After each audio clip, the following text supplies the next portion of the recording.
بسم اللہ الرحمن الرحیم۔ السلام علیکم ورحمۃ اللہ وبرکاتہ۔ پچھلی شرمگاہ سے آگ نکلنا۔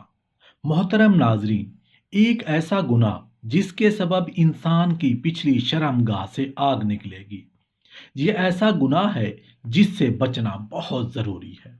حضرت عائشہ صدیقہ رضی اللہ عنہ فرماتی ہیں کہ اے عورتوں کے گروہ، اگر تمہیں معلوم ہو جائے کہ تمہارے شوہروں کے تم پر کیا حقوق ہیں، تو تم میں سے ہر عورت اپنے شوہر کے قدموں کا گرد و غبار اپنے چہرے کی گرمی سے صاف کرنے لگ جائے۔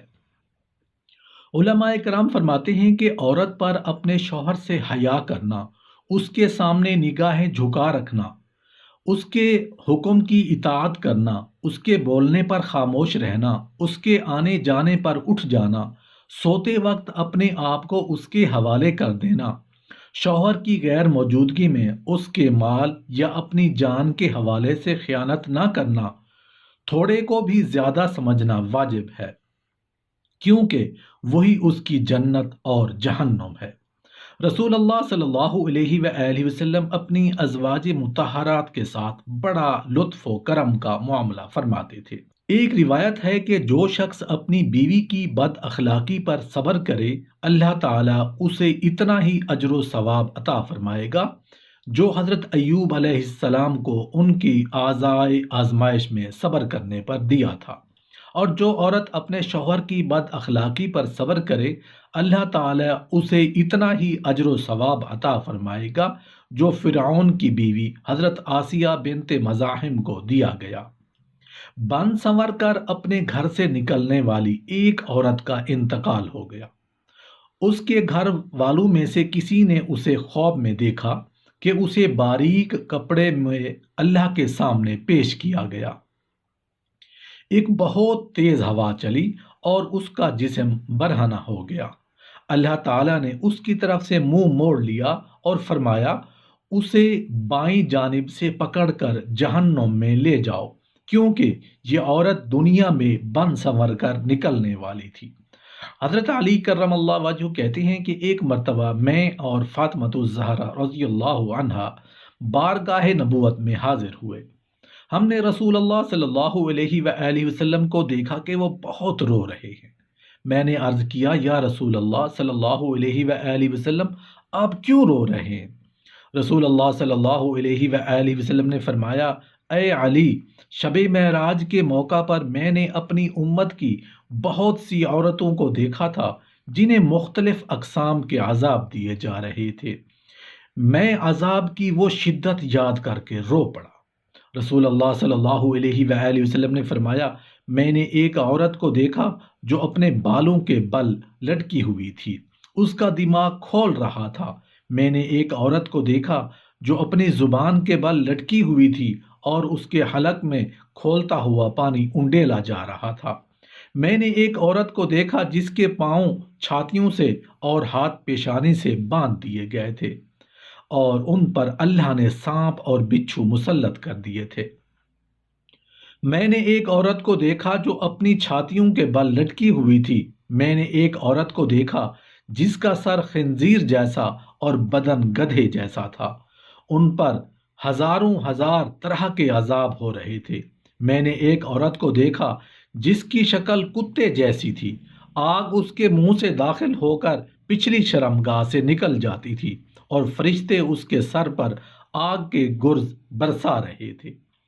حضرت فاطمہ رضی اللہ عنہا نے ان عورتوں کے اعمال پوچھے جن کی بنا پر وہ ان عذاب میں مبتلا ہوئیں، تو رسول اللہ صلی اللہ علیہ وآلہ وسلم نے فرمایا، اے پیاری بیٹی، جو عورت اپنے بالوں سے لٹکی ہوئی تھی وہ مردوں سے اپنے بال چھپا کر نہیں رکھتی تھی۔ جو اپنی زبان کے بل لٹکی ہوئی تھی وہ اپنے شوہر کو ایذا پہنچاتی تھی۔ چھاتیوں کے بل لٹکی ہوئی عورت اپنے شوہر کا بستر خراب کرتی تھی۔ سانپ اور بچھوؤں والی عورت جنابت اور حیض کا غسل نہیں کرتی تھی اور نمازوں کا مذاق اڑاتی تھی۔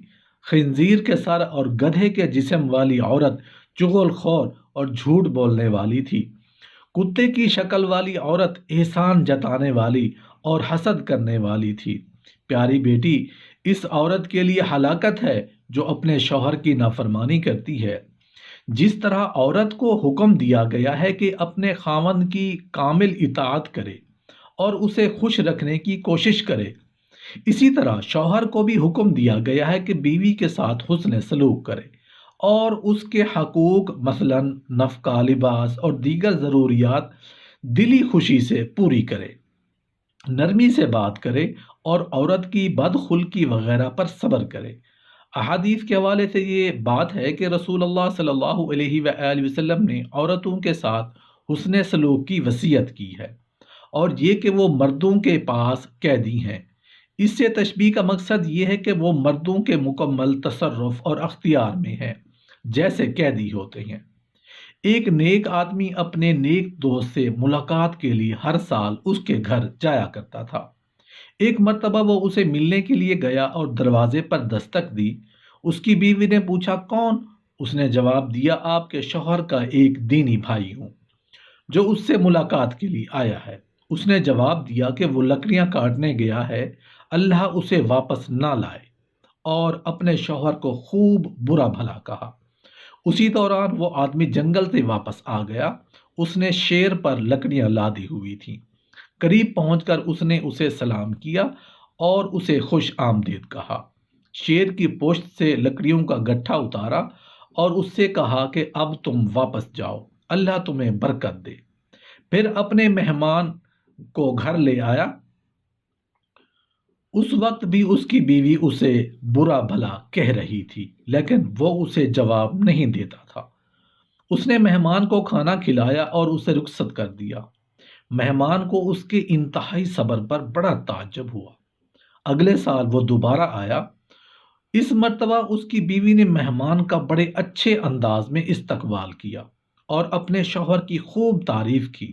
تھوڑی دیر بعد جب وہ شخص آیا تو اپنی پیٹھ پر لکڑیاں لادے ہوئے تھا۔ کھانے وغیرہ سے فراغت پا کر جب وہ رخصت ہونے لگا تو مہمان نے اپنے میزبان سے اس کی بیوی کے رویے میں تبدیلی اور خود اس کی حالت میں شیر سے اپنی پیٹھ پر لکڑیاں لادنے کی تبدیلی کے متعلق پوچھا۔ اس نے جواب دیا کہ میری وہ بد زبان بیوی فوت ہو گئی، میں اس کی بد زبانی اور نحوست پر صبر کرتا تھا، لہٰذا اللہ تعالیٰ نے شیروں کو میرے لیے مسخر کر دیا تھا۔ پھر میں نے اس نیک عورت سے شادی کر لی۔ میں چونکہ اس کے ساتھ راحت کی زندگی گزار رہا ہوں، اس لیے شیر کی وہ نعمت مجھ سے منقطع ہو گئی ہے اور اب مجھے اپنی پیٹھ پر لاد کر لکڑیاں لانی پڑتی ہیں۔ رسول اللہ صلی اللہ علیہ وآلہ وسلم نے ارشاد فرمایا کہ عورت بغیر کسی وجہ کے اپنے شوہر سے طلاق کا مطالبہ کرتی ہے، اس پر جنت کی مہک بھی حرام ہے۔ ایک روایت میں نقل کیا گیا ہے کہ خلا لینے والی عورت منافق عورتیں ہیں، اور جو عورت بھی بلا وجہ اپنے شوہر سے طلاق کا مطالبہ کرتی ہے وہ جنت کی مہک بھی نہیں پا سکے گی۔